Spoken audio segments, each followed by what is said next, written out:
Shalom peuple de Dieu. Ce dimanche 25 février, je voudrais partager ensemble avec nous un thème que j'ai intitulé « Le choix ».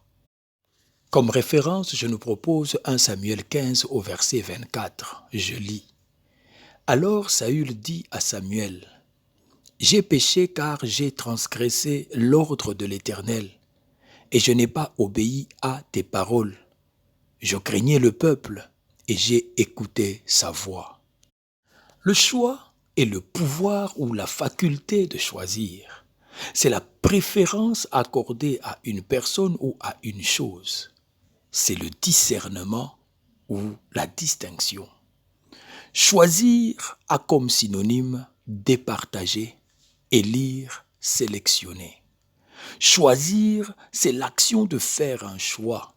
C'est prendre une personne ou une chose de préférence à une autre ou à plusieurs autres.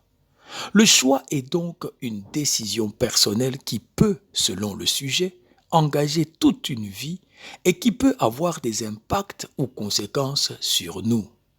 Il est vrai que certaines personnes arrivent à faire des choix sous pression de quelque chose. Ça peut être une crainte, par exemple la crainte de la mort, comme Hébreux 2,15 dit, je lis, « Et qu'il délivra tous ceux qui, par crainte de la mort, étaient toute leur vie retenus dans la servitude. » Vous savez, avant la croix, la crainte de la mort tenait les hommes dans la servitude pendant toute leur vie.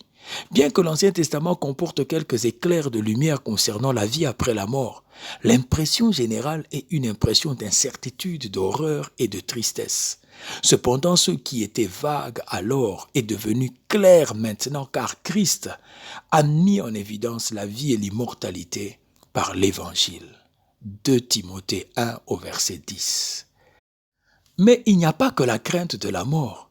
Il y en a qui ont peur parce qu'ils ont pris de l'âge. Il y en a qui ont peur de certaines contraintes soi-disant médicales.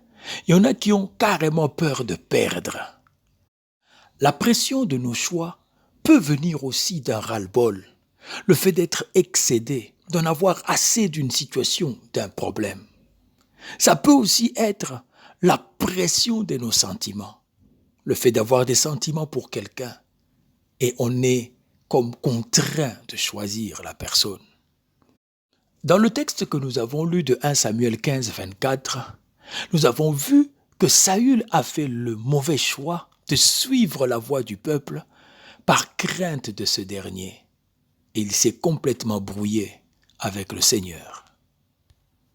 Maintenant, parmi les choix à faire, nous pouvons catégoriser des choix que nous qualifions de majeurs et des mineurs selon leur importance. Et ces deux catégories se retrouvent dans la vie de tout le monde. Comment pouvons-nous procéder pour arriver à faire un bon choix? Il nous faut d'abord commencer par confronter nos différentes propositions de choix à faire en nous. Voici un exemple. Dieu vous a accordé la grâce de travailler dans une société où vous vous retrouvez bien. Et quelqu'un s'approche de vous avec une proposition qui peut mettre en mal votre travail.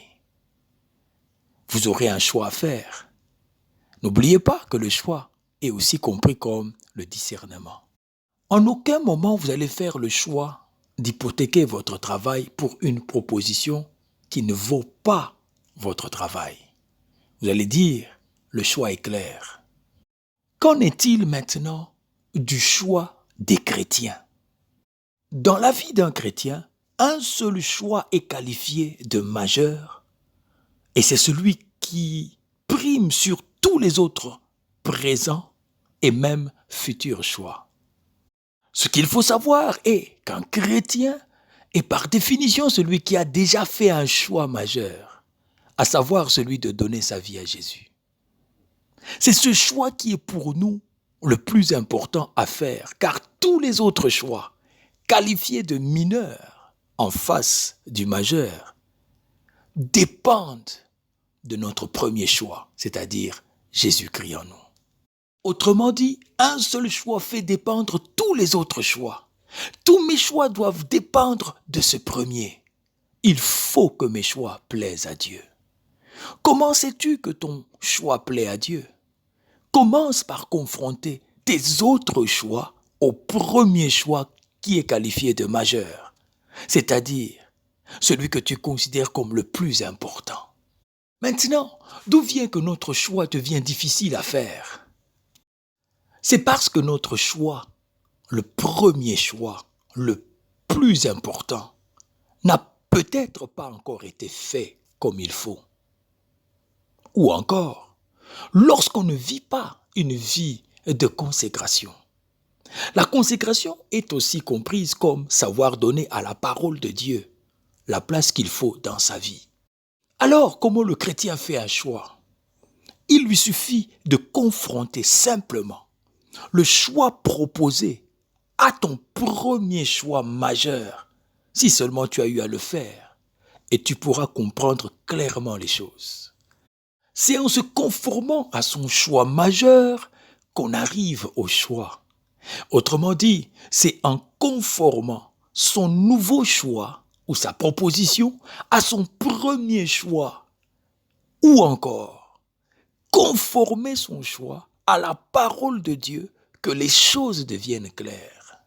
Beaucoup se sont lancés dans le vide, oubliant que de notre premier choix dépendent tous les autres choix à faire, pour nous qui sommes chrétiens. C'est pourquoi conforme ton choix d'aujourd'hui à ton premier choix. Confronte ton choix à ton premier choix. Et si tu vois qu'il y a conformité, tu auras la paix. Que Dieu nous bénisse.